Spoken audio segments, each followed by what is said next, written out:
Good evening, everybody. I'm Anthony Belov. I'm a resident artist here at Salmagundi. I'm also on the board of ARCE New York.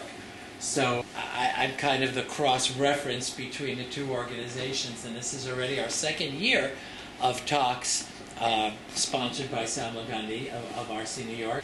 So the Hollies, the original builders of the house, welcome you, as do I. Let me introduce our distinguished speaker tonight. José Maria Barrera is a software engineer specializing in data representation and languages. An avid photographer, his work has been exhibited in galleries in Chicago and New York City and sold at Sotheby's auctions. José has been fascinated by ancient Egypt for more than 20 years.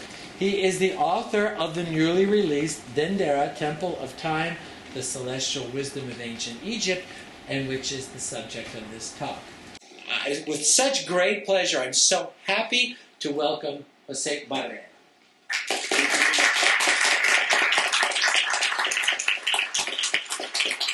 Let's leave the applauses for the end if I don't disappoint you. So let me start by saying thank you to the club and ARCE for the opportunity to talk here. And I want to express publicly my gratitude to Bob Ryder, who brought the forward for the book, and he's been the most generous person I've ever known.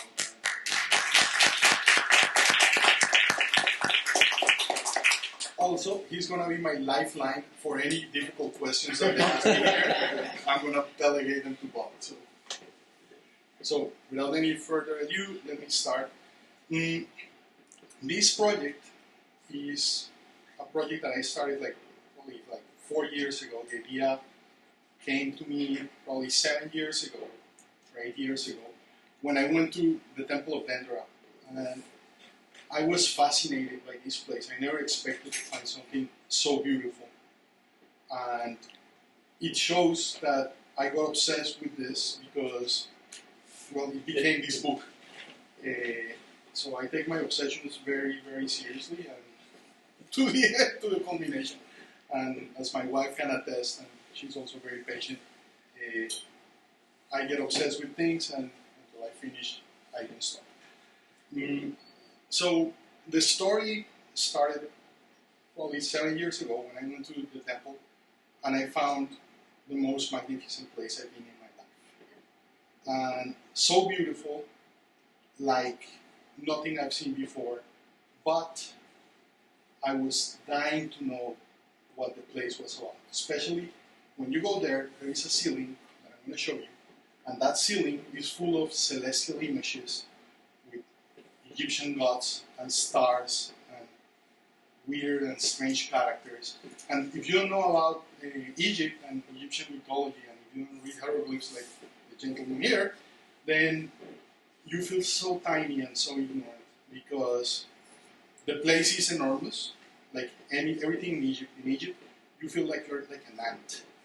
Like in terms of time and space and knowledge, the three things, because it's such an ancient culture, and the places are monumental in size, so you feel already small, but then you feel ignorant, because you go there and you're surrounded by mysteries. And I think that's the allure of Egypt, is that the mystery is what takes you there.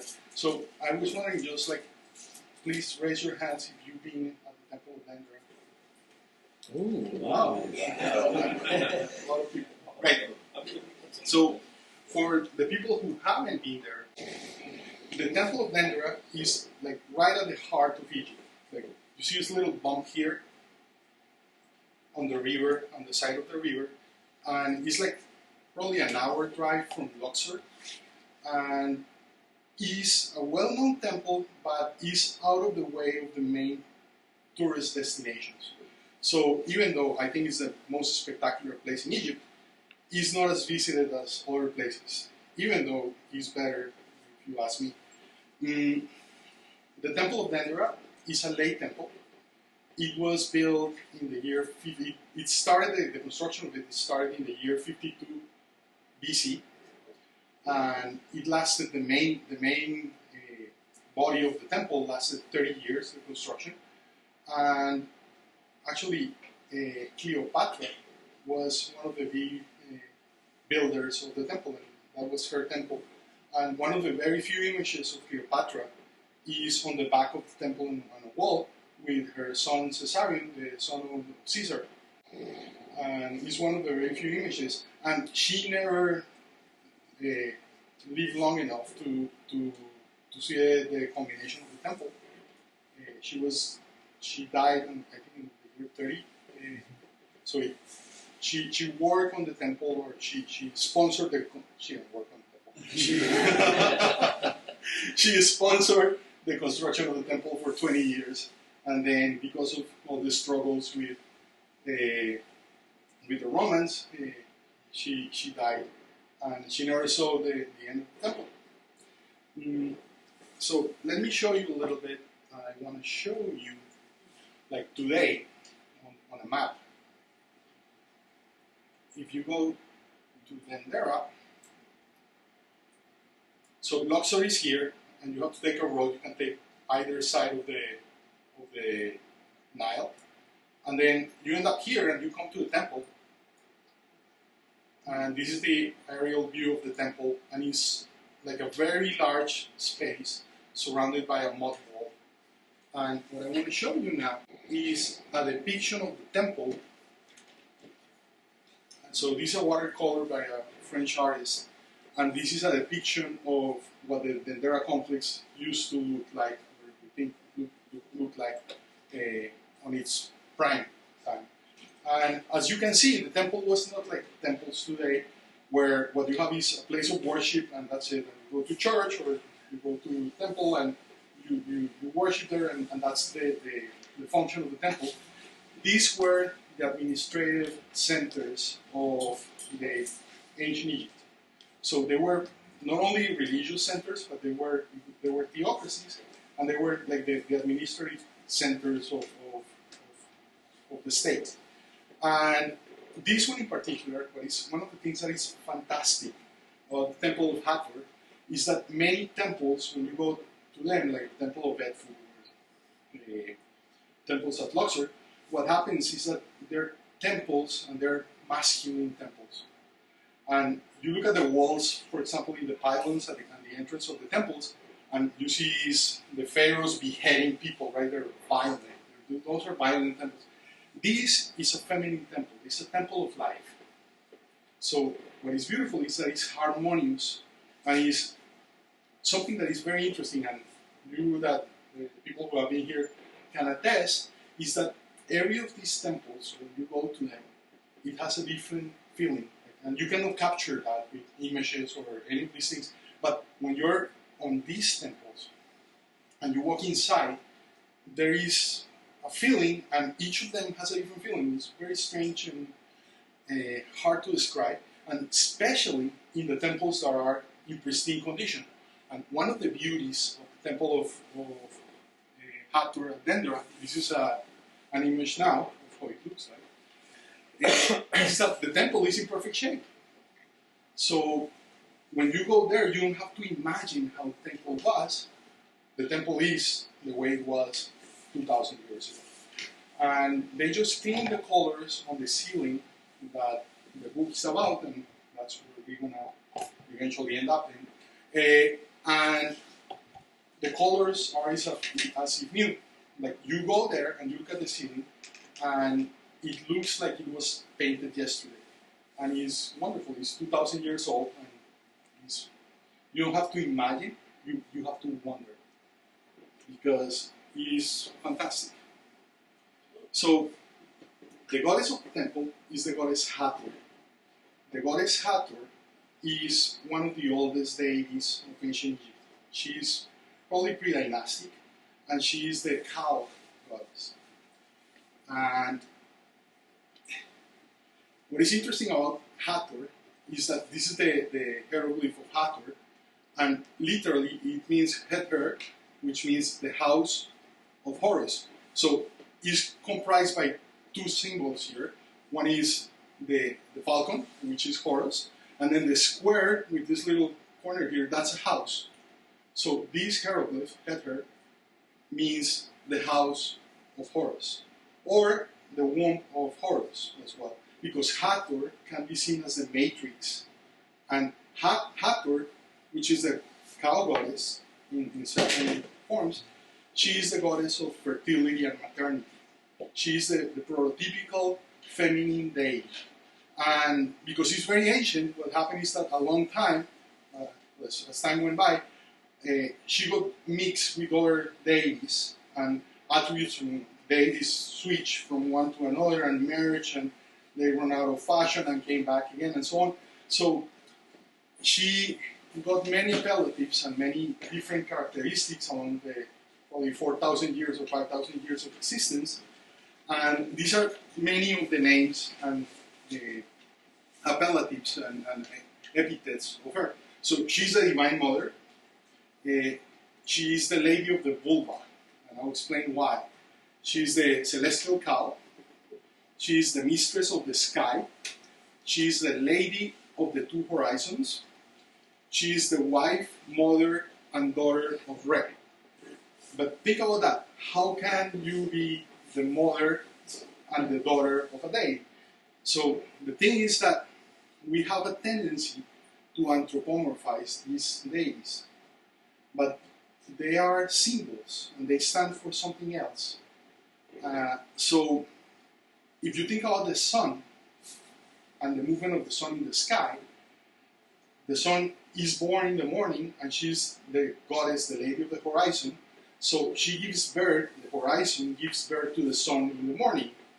And in the afternoon, so she's the mother of the sun. In the afternoon, when the sun sets, it penetrates Hathor again. So he's the consort of Hathor. But she is also the daughter of Ra, because Ra is one of the primordial gods. So what happens is that you have that, what that encompasses is the cycle of regeneration of life. And we're going to see why.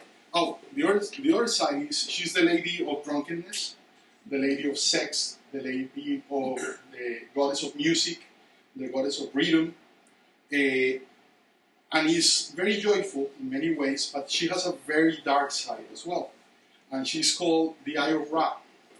And the idea is that one day Ra, when he was setting, like when he's old and weak, people start to try to rebel against Ra, and he sends his eye, and that's why it's the Eye of Ra. And that's the goddess Hathor, and the goddess Hathor came down to earth and almost killed every human in the planet, until the gods, the other gods, got worried that the goddess would extinguish humanity. So what they did is that they created this beer with a red dye that looked like blood, and because she was bloodthirsty, she came down and she drank all the beer, and then she got drunk, and then when she woke up, she was again the nice cow that was before she went into this rampage.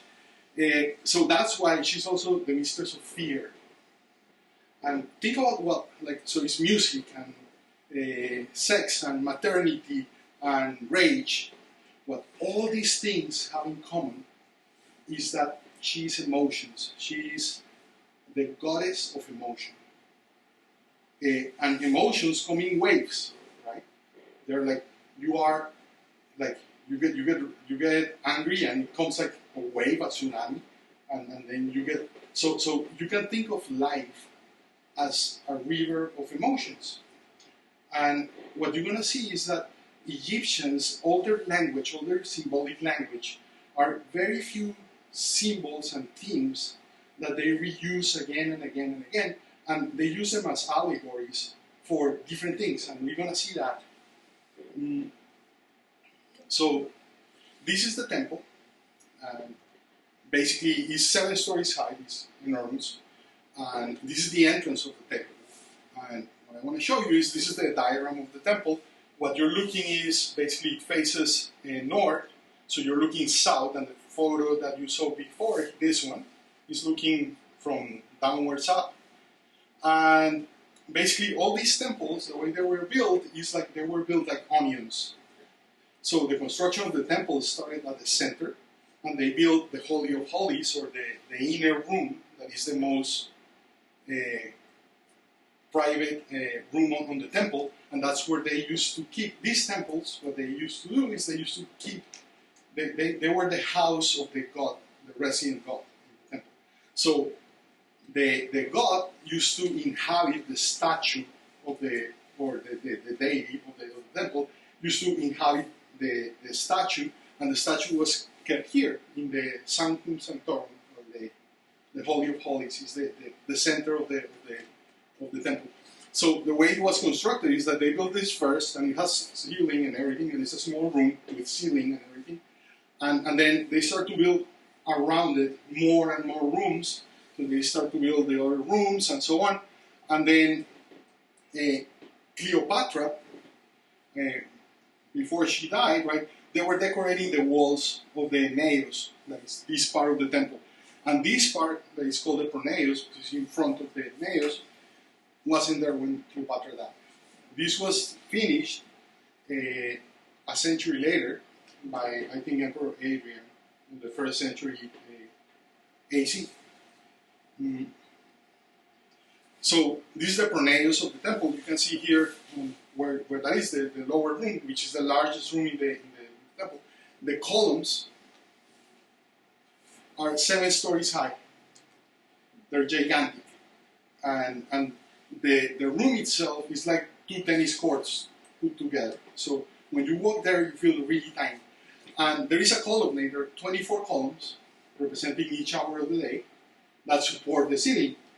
Now, each of the columns represents something called a naos system, which was a ritualistic instrument of the goddess Hathor, and she has the face, the columns basically have the face of the goddess Hathor, the instrument.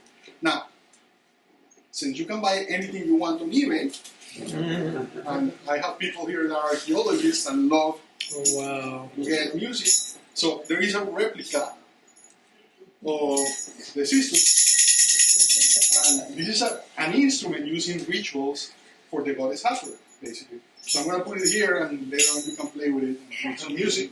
Wow. So why is this important? It's because if you think about it, what the ceiling is a ceiling of harmony. The whole ceiling is standing on harmony. It's rhythm and music. And what the ceiling is a celestial ceiling full of images of the sky. But what it represents is, and I'm going to show you now, what is the project. So I'll come back there in a moment. So what I did is, when I went there and I saw this beautiful ceiling, I was like, oh my God, I have to reconstruct this. So that was my obsession, and I didn't understand anything. And that's basically the beginning of the book. So I went there with a camera and a lens, and I took 5,000 photos of the ceiling, and I put them together, and I reconstructed the ceiling in one image that is like Google Maps because it's in full resolution. And that's, so these are the columns, the 24 columns that you saw. This is from below. So I move around, and I took photos and photos and photos. 3 days. I worked 24 hours straight, 3 days, 8 hours every day. The back pain was unbearable at the end. And then it took me, actually, worse than the pain in the back was the pain in the ass. These 5,000 photos and arrange them together to create this image. Now, what is nice about this image is that I can start zooming in, and I can navigate on the image and look at any part of the image in full resolution. So, but that's one part, that's the image. The second one is, so what the hell does it mean? And one of the problems that I feel strongly when I go, for example, to a museum, is that the museum says, this is the statue of the god XYZ of year X, Y, Z, whatever. And that's the extent of the explanation of what is given to you in a museum. Nobody tells you why that thing is relevant. Why the hell did they pick that one instead of another one? And what is the story that all these things tell together? And that was my frustration. So I started to try to, once I saw this beauty, and it's tantalizing because you want to understand what it is, but there is no literature, and the literature that you find is either in German or in French, and it's technical, and they give you the names of the gods, or the transliteration of the names of the gods even, and without a context. So you have no idea what you're looking at. So this book is the book that I wanted to find about the temple. This is what I was looking for, and I want to understand what the ceiling means and what it is. And that's what I put together because I couldn't find it. So, and thanks to my wife for her patience and all this time doing this. So before we start with that, I want to give you some foundations, right? Like, so the presentation is called The Celestial Harmony of Dendera. And basically, harmony is the science of the structure, relation, and progression of chords, right? And as you know, a chord is multiple rhythm or multiple sounds at unison. So you can think of it as the science of dissonance and concordance, right? Like, is of harmony and disharmony. And that's what basically harmony is the knowledge of that. And in anything that is harmonious, what you have are cycles, and one thing that a cycle has, and a couple of properties that I'm going to show you this in the ceiling, is when you identify a cycle, the first thing that you have is, so a cycle is something that happens again and again and again, or similar, right? And the first thing that it has is a frequency, and is how fast does it happen, right? Each cycle, each period, how fast it is. And then on each of the periods, you have three things that you want to see. One is, it has two inflection points. So in a cycle, if I start at this point, the cycle is going to go away from that point to a point in the extreme, and then it's going to return. And there are 2 points where the thing stops in time, like when I start and when I change direction. So there is always 2 changes of direction in a cycle, right? Those are the inflection points. And the other one is, there is a phase of expansion where you're going away from the origin, and a way of contraction or return to the origin, and those are the phases. And any cycle has those characteristics.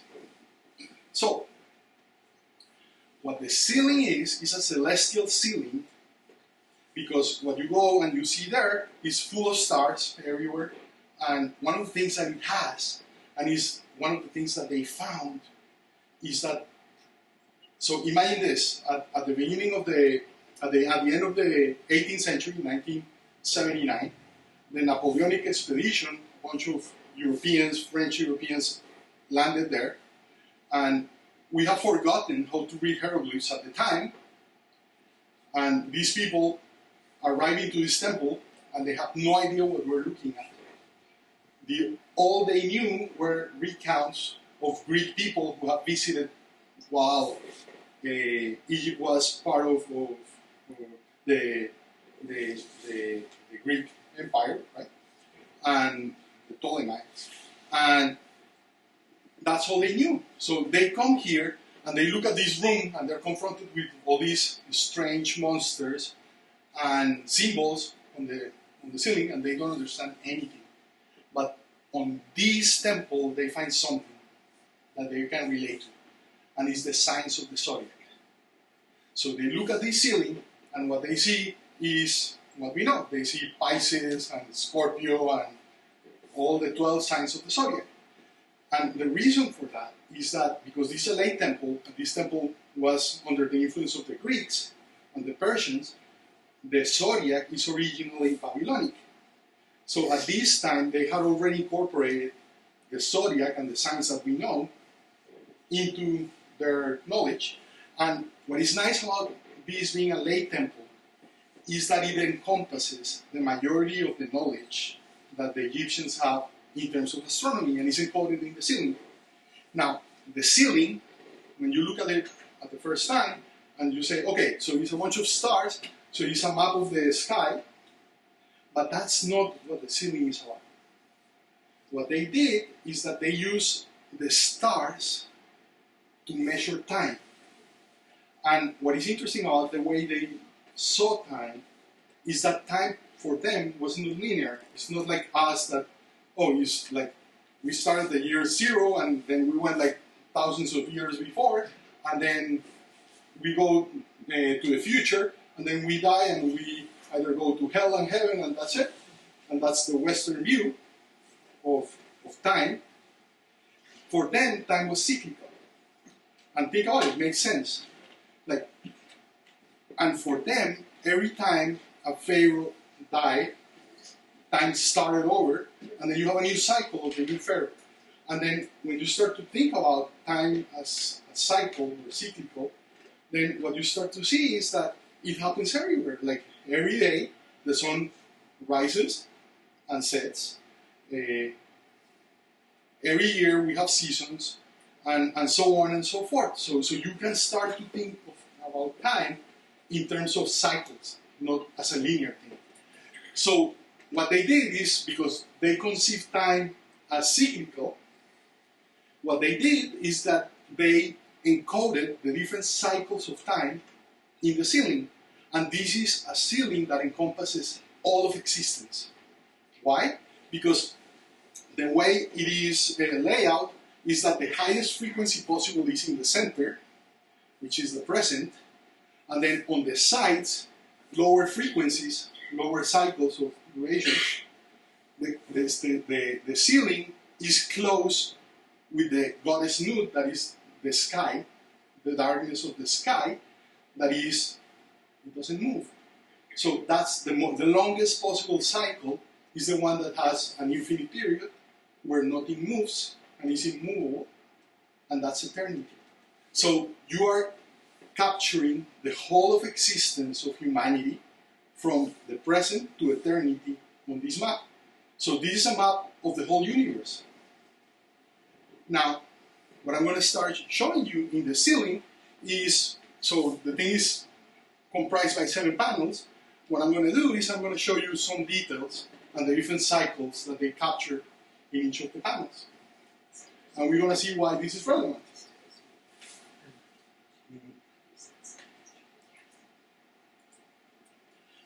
So, the central panel, when you walk in, and this is the axis of the room, and all the traffic of the temple goes through that, is the panel of the present.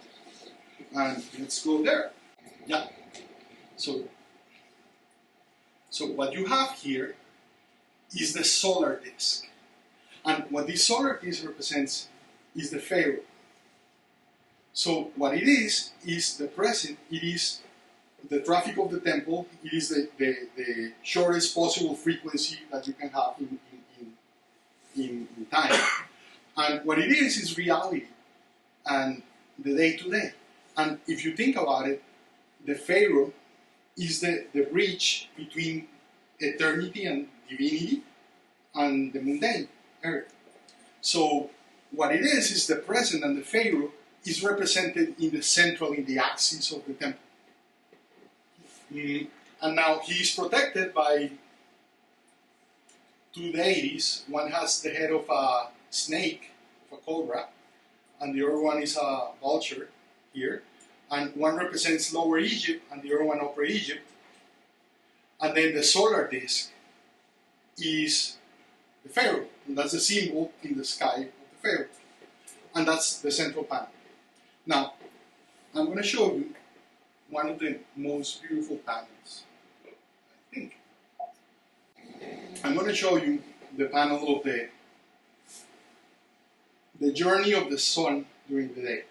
So, to us, we live in a world of abstraction where the current idea of the sun is this nuclear reactor that is 8 light minutes away from Earth, and it's basically this big atomic explosion happening somewhere that is like it's not alive.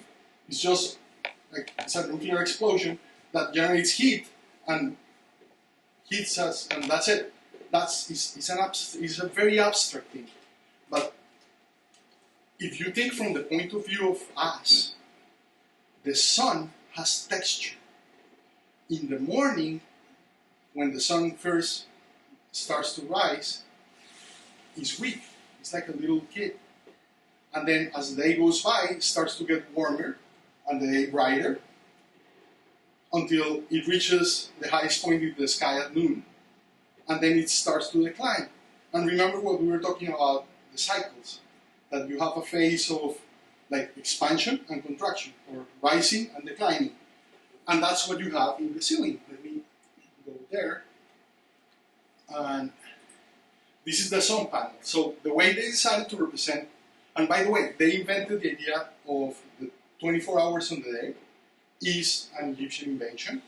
And this panel represents the 12 hours of the day that started basically at sunrise and ended at sunset. And what they decided is for each hour, they decided to represent the sun as a boat that navigates on the Nile of the sky and carries the sun. And at the beginning of the day, and this part of the ceiling is not in very good shape, the sun is a little kid with his thumb in his mouth. And so this is the first boat. And as the day starts to progress, you can see here is still a young sun. Still has the sun in the thumb in his mouth. Look, he's at the front of the boat. And then in front of each of the boats, what you have is a deity that represents with the sun on top of it. It represents the hour. And then look, this is like the third or fourth hour of the day already. Is like a teenager, but it's already a ram. So you can see that it's already potent, because the ram is a symbol of potency. So this is a teenager, right, a young adult. And then as you start to go, and then, I mean, the iconography is absolutely wonderful. You can see the boat has a protector in the front who is like fighting the enemies, and there are all these myths about the journey of the sun in the sky. But look at what we're talking about, harmonies. There are two different stories being told here. One is the journey of the sun in the sky, number one, but the second one is life. What is the cycle of life? Right? Like you're born, and then you go to your prime, and then you start to decline, and you become an old person till you pass to the other world. And it's those stories, all these images, can be seen, and they contain, that's a beauty of symbology. You can tell many different layers of stories in the same place. Especially when they're affine, right? Because we're talking about cycles, the cycle of life, or the cycle of the rise and decline of the sun, or you could think like the age of an empire, or whatever it is that goes up and down, like has a cycle.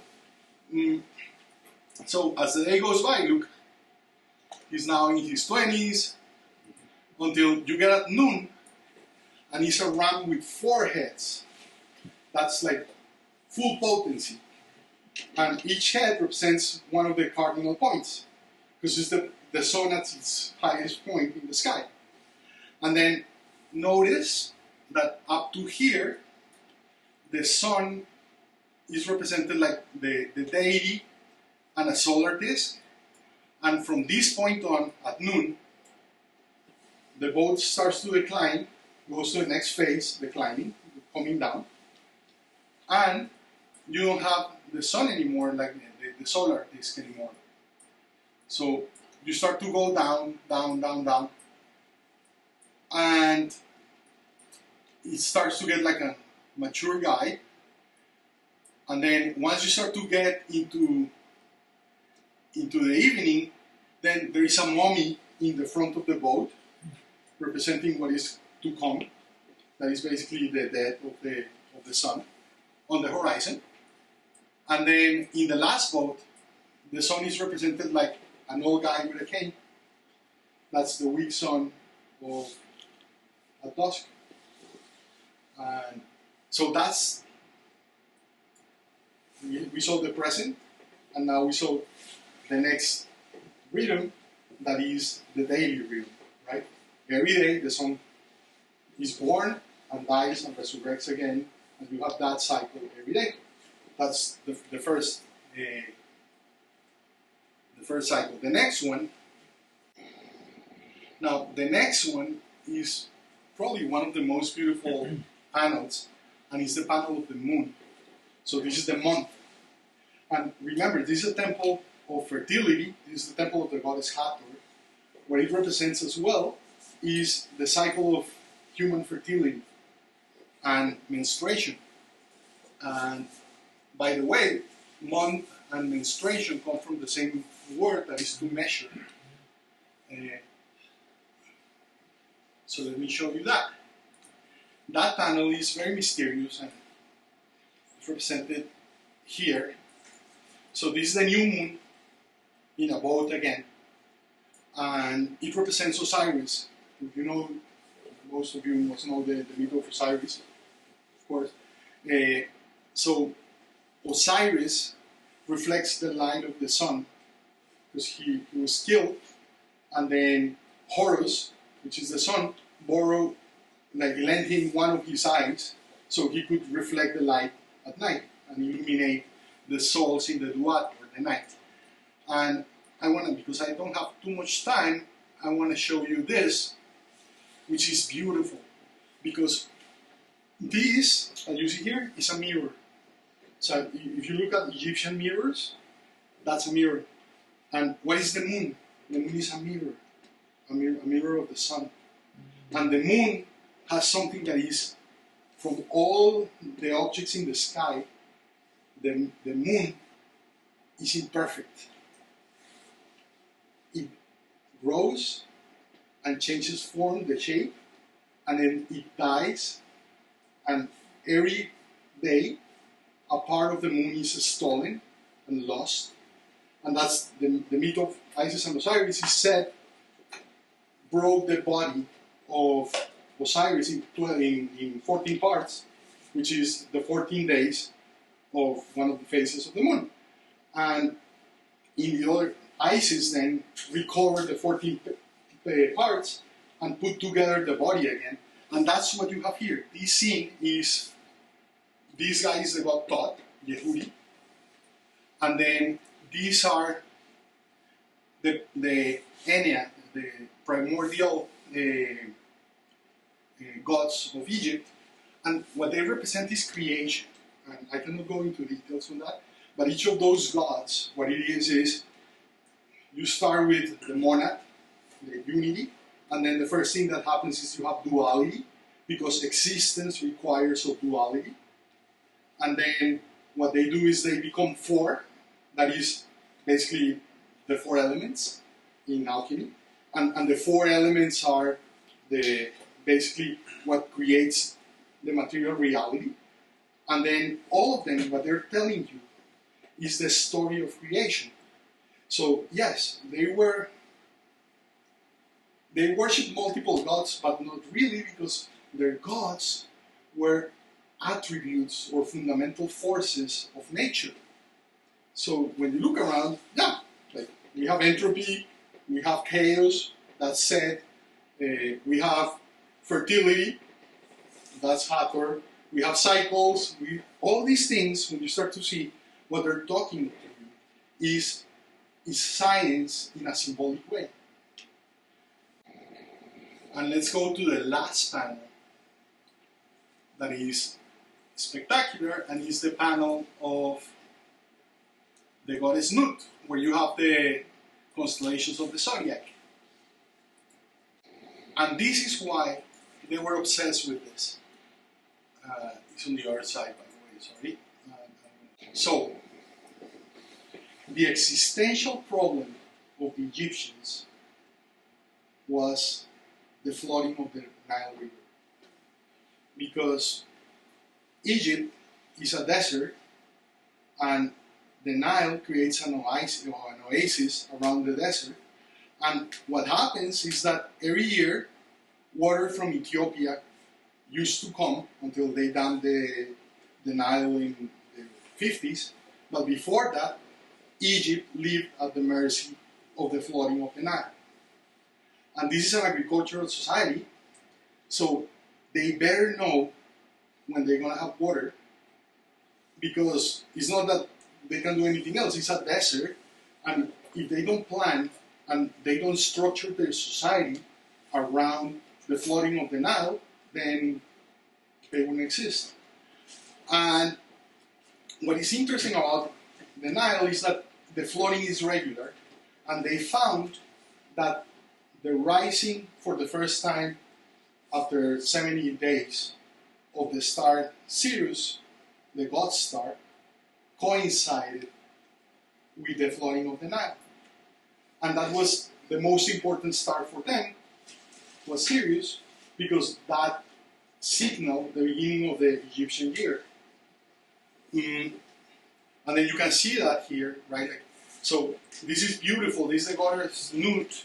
Look at the goddess Nut, who is arched on the sky, and you can see her body is like water, because it's basically the Nile in the sky, and where all the boats of the different stars and constellations and asterisms navigate on the night.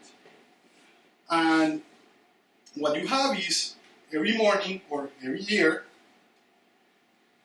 the goddess gives birth, in this case, to the fertility of the Nile. And you can see that here, happening here. That's the goddess Hathor. And she has a son that represents the beginning of the flooding of the Nile. And this is the symbol of Ihi, the son of the goddess Hathor. And you can see it here. And then as the year progresses, you can start to see here the different, like this is Gemini, and then you have here Taurus, Aries, Pisces, and so on. And then in the afternoon, the goddess swallows the sun to give it birth the next. But because all these cycles have the same properties, decline, period, what we're discussing, what happens is that on top of one of these images, you can mount many different stories that are intertwined and they're in harmony with each other. So just to finish, and I'll give you some time for questions. Where is this? Yeah. So, a couple of things that I want to leave you with. Number one, the difference between astronomy and astrology. Because this ceiling, people look at it and it's like, and I work with an astrophysicist who helped me with the book, and the first question that he asked me was like, is your book about astrology or astronomy? And that's a modern distinction at the end. And look at it from two different angles. Angle number one, you're a peasant, very illiterate, you don't know how to read, and you see this master class that are the priests who walk into these magnificent houses and the temples covered with symbols that they don't understand, and they look at the gods in the sky and they can predict what's going to happen in the future. That's astrology. I'm using the stars to predict the future and see how the world is going to be influenced by the stars tomorrow. The other side of that is, if I'm an astronomer priest, I am an astronomer, and what I'm doing is I'm looking at the stars and I'm measuring the movement of the stars so I can find when the different natural occurrences of the natural cycles around me are going to happen. So this is the other thing. The main function, or one of the main functions of religion, what is it? Religion gives tempo to society. So the function of religion is to harmonize the gods with society. So the priests and the religious institution, in this case the Egyptian priests, what they were the pacemaker of society. Because what they did is they look at the stars And based on those stars, they created calendars. And on those calendars, they had festivals and rituals that told society when to harvest, when to plant, encoded in rituals. So what they were doing was creating this mechanism to synchronize the behavior of the people in the society with the movements of the deities in the sky. And the reason why they were so successful and they lasted for so long is that they managed to do that very well. Just to give you an example, on almost every temple in Egypt, they have something called the Nilometer. The Nilometer is a well with a scale on the side where the priests used to measure the level of water before the flooding and on the flooding. And based on that level of water, what they used to do is compute the rate that they would tax people. Because if there was very few water, and if they taxed too much, then what would happen is that people would revolt. And if it was a good year because they have good water, then they could tax. So what they did is they created an economic indicator on the level of water on the river in order to collect taxes.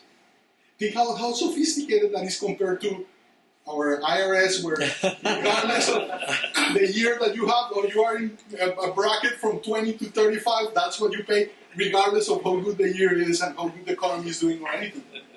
And I think that's one of the reasons why these people, and that's one of the big messages, is that when you live in a society that is not harmonious with the environment and with its surroundings, and these people live in an extreme environment, then you don't have a chance to last too long. And the secret of why they lasted for so long is because of that. Because they were able to harmonize with their environment. And then the last thought before I close is that the most beautiful thing to me about Egypt is that it's autochthonous. That once you pass the weirdness of these gods and all the strange symbols and everything that you have, you realize that the hieroglyphs are the animals of the Nile and the desert and the plants. And when you look around, what you realize is that they are just like the dates from the palm trees. Their culture is they style the Nile in these symbols. And these symbols and how colorful they are and all that is a product of the Nile, and it couldn't be anywhere else. And we don't know that in our society because our society is not autochthonous. Our society was imposed from the sky, where like invaders came, and we live in an abstract world where names don't have meaning, the sun is above somewhere else, all these things. We live in a desert of ideas and of emotions and feeling and lack of meaning. These people live in a world that was plenty of meaning because everything was the gods and the deities. Thank you so much.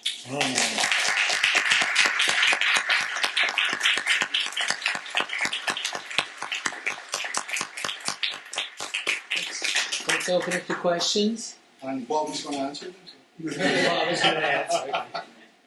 Yeah. So I'm scared. it's just where can we access those images? Because they're absolutely spectacular. I just want to. So there is a website.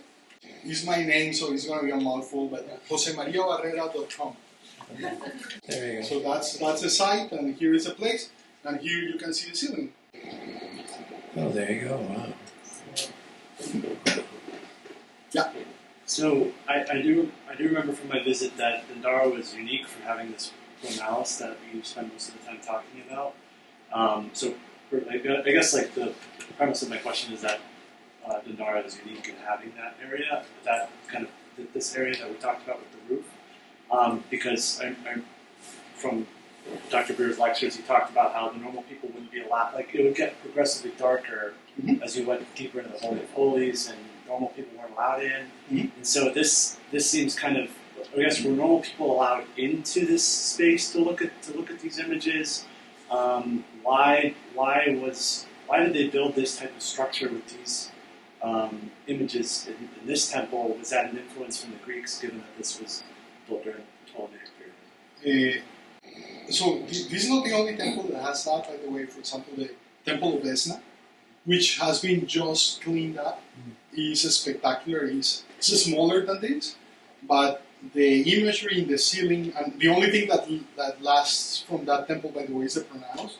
And the images, this is mostly in blues. The one at Esna is in brown, in earth colors. It's the temple of the ram, so it's very earthy. And the columns, instead of being like Hattori columns, they're like trees, and each tree is different. Now, I don't think common people had access to this. The pronaos was part of the temple, and think about this. If I want to project power, and I have these secret rooms where you cannot enter, I'm so powerful because I can enter and you can't. So I created this differential of power that is immense. And this was a theocracy. Like, they were highly stratified.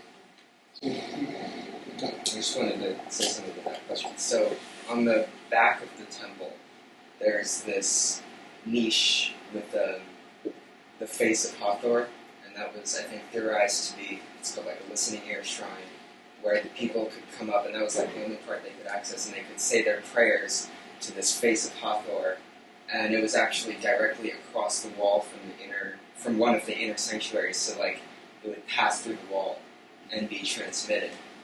And the other thing I was thinking about when you were talking about how the French discovered the temple, the zodiac isn't just confined to the pronaos. There's the zodiac ceiling that was, I think, on the roof that got pillaged and taken back to France. That is in the look, yeah. There's a nice copy. Martin at the back for 10 points. The artist that did this, do you think there was a master designer that constructed hundreds of people? Or was there a central intelligence that made it all harmonious? Or was it just a collection of artists? And a related question is, as a coder, is writing hieroglyphics like coding? Okay. So, if you look at Egyptian art and Egyptian architecture, is so consistent for 3,000 years that is crazy, right? So this was, well, their society was a pyramid, literally. And pyramids have two things. One is good and one is bad. The good thing about the pyramid is that it's stable, but the problem is that it's static, right? So it barely changes over time. And because it was a pyramid, and the pharaoh was the total authority and god over the planet, then all these temples, in a way, they're very similar, right? And you can see different flavors when you go to them and so on, like the local artists. But the myths that they encode are pretty much the same, and the style is the same, and the figures on profile are always the same. And there is only one pharaoh that was a disruptor and decided to bring monotheism in Egypt, like in Athens. And he changed the art, and you can see his art is completely different.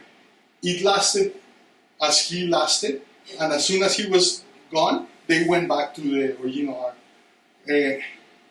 Coding, the language. It's like these ceilings, everything that you see here is symbols, and is more. One thing that I saw when I went to the temple of Esna, there is all these encryptions, messages encrypted on the walls, and I was looking at them, I was like, I would love to use like modern encryption techniques to try to decrypt the messages of these places, because they have a lot of puns on words, and because the symbols can mean multiple things at the same time, then you can write, like, there is a wall, for example, if I don't, in Esna, that what you have is a bunch of animals, and all of them are the same, and there is an encoded message there, and they have like different wings and different things, and there is an encoded message there. And that thing is so tantalizing because the first thing I want to do when I see that is crack the code, basically. Jose, thank you, first of all, for addressing the idea of the colors, because I was wondering about that. And if I understood you correctly, you feel that the blue is indicative of Hathor, and the earthy color would be more for K'num or somebody like that. And of course, we can't say that that's true for all temples because many temples don't retain their colors anymore. But I'm just wondering if this complex ceiling structure, for lack of a better word, this iconography on the ceiling, is that a late Egyptian thing? Is that a Ptolemaic thing or a post-empire thing? Or were there ceilings like this, do you think, in some place like Karnak, for instance, which simply don't survive anymore? So my answer to that is no. Ira has an answer. I can tell you that astronomical ceilings go back 1,000 years before this temple. The tomb of Senmut, for example, who was the architect and vizier for Hatshepsut, has a beautiful tomb just underneath the causeway leading to the temple. And the whole ceiling is astronomical cycles, different zodiac, completely different zodiac, different animals and all that. And I have some pictures of it from when I was there. But so they were doing that a long time ago. SETI also has that. In Abydos? A few decades later after Senmut. So it was not an innovation in this place. Can you fill out? Yeah, you're absolutely right. I find that interesting, though, in the sense that Senenmut's tomb, theoretically anyway, was sealed. So that astrological sealing was there for the use of his mummy, assuming he had been buried there. Whereas a temple like this, even though the populace wasn't allowed into it, it was still a functioning major cog in the day-to-day existence of society. So there would have been a different purpose between those two. It's very interesting. My guess is that the ceiling was for the glory of the god, and that and nobody had to see it because it was so high up. You couldn't see it very well. The gods could see it. But they had papyri with lots of math and symbology, and that's probably what they used for doing their daily compilations. Exactly. So this just popped in my head, but the thing about dedicating a calendar or an astronomical ceiling to maybe Hathor specifically, in the sanctuary behind the Holy of Holies, it's called the Perwer Sanctuary. There are lots of references to the myth of the wandering goddess, where some goddess, usually the Eye of Ra, she goes away to the desert for some unknown cause, some temper tantrum, and then Thoth, one of the gods of knowledge and recording, and maybe you could say time, he goes over and convinces her to come back. And so one of the offerings that's depicted on the walls is offering an instrument to measure time called a wenchette. I think it's like a clepsydra or a water clock. Mm-hmm. And so by offering the ordered time, that connects to sort of ma'at, but offering the ability to measure and distinguish and do all this stuff that they did with the ceiling, that could be considered a form of worship, I guess. I think we have time for another question. But how long did it take from start to end, to build the whole temple? So the temple itself, 30 years, but the pronaos, the room with the columns, it was on the 1st century AC. So it was probably 100 years to do the whole thing. And the temple's not complete. There's no forecourt. Correct. So usually a temple's all these temples have exactly the same structure. They start with a pylon in the front, and then they have the two obelisks in front of the pylon, and then the wall and the whole structure. The only thing that you have here is the temple itself, but the pylons and so on, they're not there. Basically, the problem is that at that time, like, Egypt was already declined, right? Like, so the Romans, because they came here and they took over the administration, like they sponsored temples for a long time because that was the way to get a hold of the power of Egypt. But in the year 200 and 300, when the Roman Empire started to decline, maintaining these things was super expensive, and then Christianity came in, and they simply stopped paying for these things, and they abandoned the temples. Last question. We have time for one more, and then come buy books. One more question? Yes. You showed them briefly. What is the symbolism? He's being in the temple, the jackal-headed bobberts followed by the 4 jackals. That's something that appears many places, or specifically here? That is usually, I think. So the jackals are the spirits that tow the bark of Ra on the journey.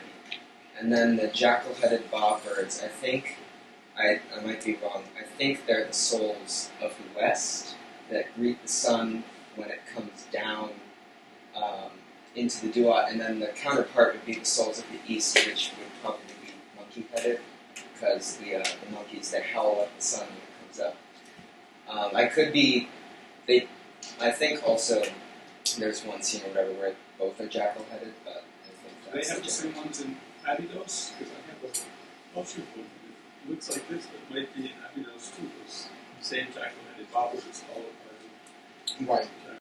And Abydos is like 1,500 years older than this temple. So think about that. Like, this is 2,000 years old. That's almost as old as it is for us. Abydos is almost as old as that one is. It's like, that's the extension of time that Egypt.